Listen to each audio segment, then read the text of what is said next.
question, what is the purpose of having taken birth in a female form? What would we answer? At the time of being born, the Atma was aware of how far it can reach in a Stri Sharira. And perhaps with full awareness of this possibility, it chose a Stri Sharira in this birth. But once we got lost in the pursuit of worldly things, we completely forgot that possibility and got engaged with the world and its ways. So, is there something that can tell us what the purpose is and how do we reach the highest possible spiritual state in a Stri Sharira? The text which gives us all those answers and more is the Stri Dharma Paddhatih. When we ask the question, why did we take birth in a female form?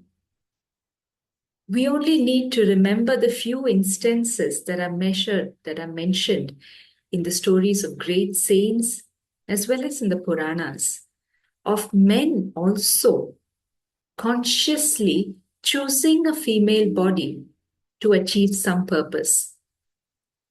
It is said about the Gopikas in Srimad Bhagavatam, the Gopikas who experienced Krishna in themselves. It is said that many of those Gopikas were actually highly accomplished rishis when Bhagwan came as Rama.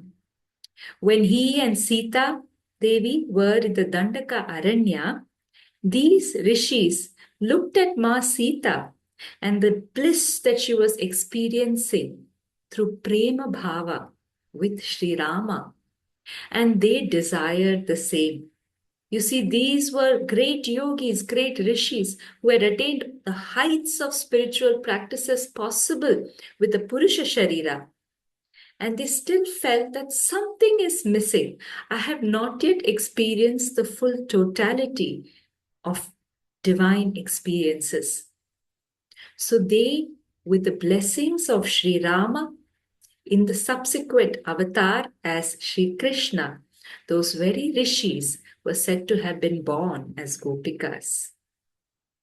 Similarly, we hear in the story of Sri Ramakrishna Paramahamsa that when he wanted to experience Sri Krishna completely, he came into the bhava and became like Sri Radha.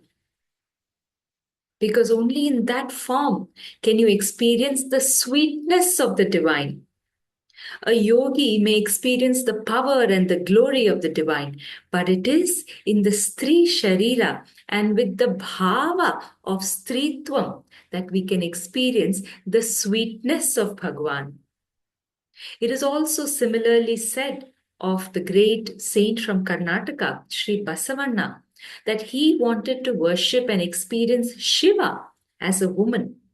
And with the intensity of that feminine quality that these saints cultivated, their body went through hormonal changes. And physically also, they began to appear somewhat feminine. When such is the case, even with men, imagine how much easier it is if we already have a Stri Sharira. How much easier it is to experience divinity in one's own body, having the female form. This is confirmed by none other than Bhagavan Vedavyasa in the Vishnu Purana, when a group of sages went up to him while he was bathing in the Ganga and they asked him, Bhagavan, please tell us, who is the luckiest among all the varnas and the genders, and for whom is it easiest to attain the highest possibility in the spiritual path? And Vedavyasa thought to himself and dipped in the Ganga and came out and laughed and said, blessed indeed are women, blessed indeed are the Shudra Varna. Because in the Kali Yuga, it is women and the Shudra Varna who can very easily attain self-realization. Because all they need to do is practice bhakti and seva. And with that, all their vasanas will be purified, and very easily they can attain that highest divine possibility, which is why the Dasa Parampara was so famous in recent times. And we have so many women also as saints through bhakti alone who attained that state. Now you may think, but those were exceptional people. Ordinary people like us can't attain that state, isn't it? No, that is where we are mistaken. The Shastras, the Dharma Shastras, have prescribed for every ordinary grihastha woman who's leading the life of a householder the path of Stri Dharma, through which Vivaha itself becomes your sadhana marg. And that text, which prescribes the method, the path, and how to go about it, is the Stri Dharma Paddhatih. The Stri Dharma Paddhatih is originally a Sanskritam compilation from the early 18th century. It was compiled by Pandit Trayambaka Yajwan. He was a very learned Pandit in the court of the Maratha king, Ekoji. The wife of King Ekoji, Queen Deepamba, is the one to whom we must all express gratitude because she is the one who commissioned this work. She used to undertake a lot of such activities for revival of Sanatana Dharma, especially at a time where the external influence of invaders was increasing and people who were followers of Sanatana Dharma were beginning to forget what they need to do. It is entirely an anugraha of the Divine Mother that in our times we have revived this text. We have now put together the translation in English of every single verse of the Stri Dharma Paddhatih. There are more than 300 verses. And also provided the scientific interpretation of each and every verse and how it influences those who have obtained a Stri Sharira at birth and helps them progress in the spiritual path. At a time where so many reformist spiritual organizations are compelling and initiating women into all kinds of practices that were traditionally never prescribed for women by the Dharma Shastras, there is this big question mark of what is the path for women. Can we chant the Gayatri Mantra? Can we perform Hatha Yoga, Kundalini Yoga, and all those practices? Can we be the Kartras of the Agni Kriyas? The Dharma Shastra clearly says no. But that is not a problem. The problem is we do not know what question to ask. We are only asking, why can't women do this? Why can't women chant the Gayatri? Why can't women do the Kundalini Yoga? And because those who are advising women have not studied the Shastras, are just telling them, you can also do it, it's all right. The right question to ask is, if not the Gayatri Mantra of the men, what then is the alternative which can give women the same benefit?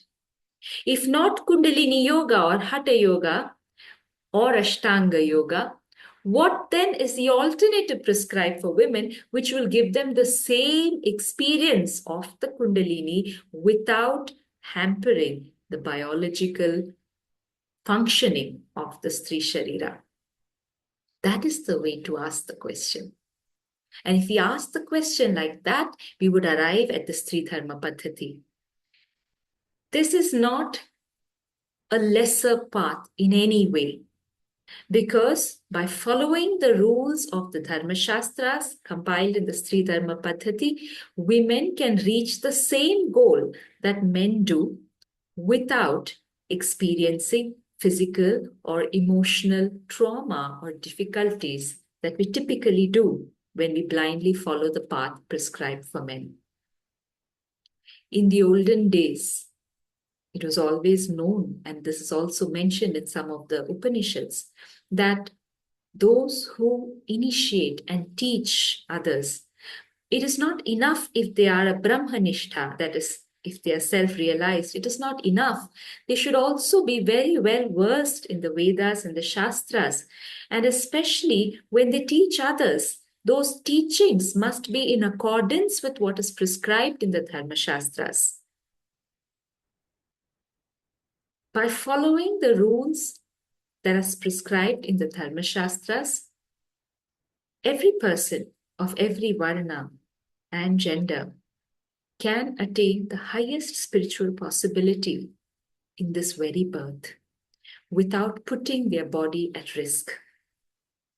And this is because dharma itself has to be understood correctly. We often assume that dharma means some code of conduct, a religious code of conduct, or an act of righteousness. It has become all those things, and those things are not wrong. But if you limit it to just righteousness or set of do's and don'ts that are morally correct, the question arises, whose idea of righteousness? Who decides what is correct and what is wrong, isn't it? Are the Shastras, the Dharma Shastras, something that was created out of the human intellectual mind with a few people sitting and deciding what everyone will do? Definitely not. Dharma, in its deeper sense, simply means the law of nature, doing that which is in accordance with the laws of nature. In the Vaisheshika Sutra of Rishi Kanada, we see this meaning of dharma coming to the fore. For example, it is the dharma of the bird to fly. It is the dharma of the fish to live in water.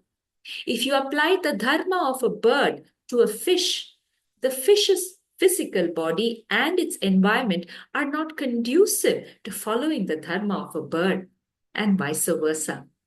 Similarly, for humans, those who are born in different varnas and those who are born in different genders, we have unique biological capabilities. No capability is higher or lower. It is simply a different way of being. If we live our life in accordance with and complete understanding of utilizing those unique capabilities, then we can be assured of good health as well as spiritual progress. And that is the purpose of the Dharma Shastra. So if dharma means the laws of nature, Shastra means science. So Dharma Shastra is the science of living according to the laws of nature. And when that is customized for a woman's body, it takes the shape of the Stri Dharma. So what we are about to learn in this series of discourses on the Stri Dharma Paddhatih is the easiest, the safest, and the shortest path for women to fulfill their worldly desires without creating more and more prarabdha karma, and at the same time to make sure progress in the spiritual path and even attain moksha in this very birth. This is attested by the rishis themselves who have compiled the Stri Dharma Paddhatih. And let me read out verse 3 of the Stri Dharma Paddhatih, in which Pandit Trayambaka Yajwan explicitly states the reason why we need to study this text. He says, Yesha macharanena kirtiratula bhuya sukham chaihikam narina gatiruttama cha bhavati jnatum punah kritsnashah, which means that dharma, by practicing which women earn incomparable glory, rare merit in this world, and the highest path after death, is presented here so that they may be understood once again. So with this in mind, let us begin the study of the Stri Dharma Paddhatih. May all of you receive Devi's anugraha, by which this text becomes an experience in your life. Shri Matre Namaha.